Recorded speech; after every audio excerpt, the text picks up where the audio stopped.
विज्ञापन मामले में रामदेव को तीसरी बार भी नहीं मिली माफी। 23 अप्रैल को सुप्रीम कोर्ट में फिर पेशी। नमस्कार, मैं हूं दीपशिका।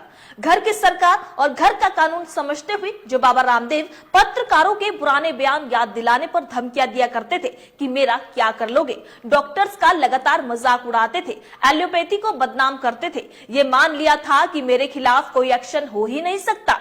वही बाबा रामदेव तीसरी बार सुप्रीम कोर्ट में माफी मांगने पहुंचे और जब तीसरी बार माफी मांगी तो सुप्रीम कोर्ट ने क्या कहा, आइए आपको बताते हैं। पतंजलि भ्रामक विज्ञापन केस में मंगलवार को एक बार फिर सुप्रीम कोर्ट में सुनवाई हुई। जस्टिस हेमा कोहली और जस्टिस अमानुल्लाह की बेंच के सामने बाबा रामदेव और बालकृष्ण तीसरी बार पेश हुए। बाबा रामदेव के वकील मुकुल रोहतगी ने कहा कि हम कोर्ट से एक बार फिर माफी मांगते हैं, हमें पछतावा है, हम जनता के बीच माफी मांगने को तैयार है। इस पर कोर्ट ने कहा कि हम बाबा रामदेव को सुनना चाहते हैं। जस्टिस कोहली ने कहा कि आपने योग के लिए बहुत कुछ किया है, आपका सम्मान है, लेकिन आपने ये जो स्टेटमेंट दिया है अनकंडीशनली जो भी हमसे हुई, हम अपोलोजाइज किए हैं, इस चीज का आप प्रचार कर रहे हैं। हमारी संस्कृति में ऐसी कई चीजें हैं, लोग सिर्फ एलोपैथी नहीं घरेलू पद्धतियां भी इस्तेमाल करते हैं, नानी के नुस्खे भी इस्तेमाल करते हैं। आप अपनी पद्धतियों के लिए दूसरों को गलत क्यों बता रहे हैं? रामदेव ने इस पर कहा कि किसी को भी गलत बताने का हमारा कोई इरादा नहीं था। आयुर्वेद को रिसर्च बेस्ड एविडेंस के लिए तथ्य पर लाने के लिए पतंजलि ने प्रयास किया, वहीं आगे से इसके प्रति जागरूक रहूंगा।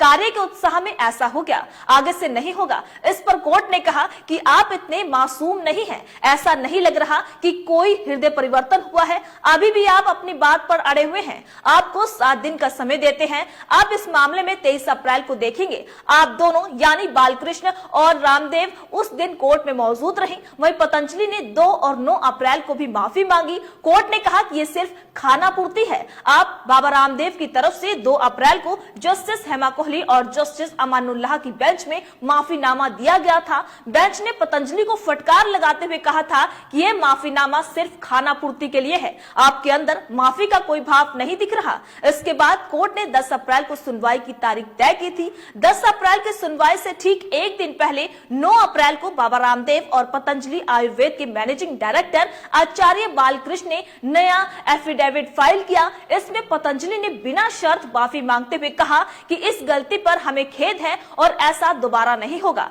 वह इंडियन मेडिकल एसोसिएशन ने पतंजलि के खिलाफ याचिका लगाई और supreme court Indian medical association की ओर से 17 अगस्त 2022 को दायर की गई याचिका पर सुनवाई कर रही है। इसमें कहा गया कि पतंजलि ने कोविड वैक्सीनेशन और एलोपैथी के खिलाफ नेगेटिव प्रचार किया, वहीं खुद की आयुर्वेदिक दवाइयों से कुछ बीमारियों के इलाज का झूठा दावा किया है। तो जो बाबा रामदेव कोर्ट में आने से बच रहे थे, वकील को भेज रहे थे, कर काम चला रहे थे, अब 3 बार सुप्रीम कोर्ट आ चुके हैं और अब 23 अप्रैल को चौथी बार भी उनको आना पड़ेगा। वहीं पब्लिक अपोलोजाइज का भी रामदेव ने दावा किया है, मतलब पब्लिक में माफी मांगने को वो तैयार है, मीडिया में माफी मांगने को तैयार है। अब ये हालत हो गई कि बाबा रामदेव की कि जिन पत्रकारों को धमकियां दिया करते थे कि मेरा क्या कर लोगे, वही आज उन्हीं पत्रकारों के सवालों से बचते हुए नजर आ रहे हैं। जब बार बार सवाल पूछा जाता है कि आखिरकार सुप्रीम कोर्ट आपकी माफी को स्वीकार क्यों नहीं कर रहा, वह सुप्रीम कोर्ट ने जिस तरह रामदेव को कानून का मतलब समझाया,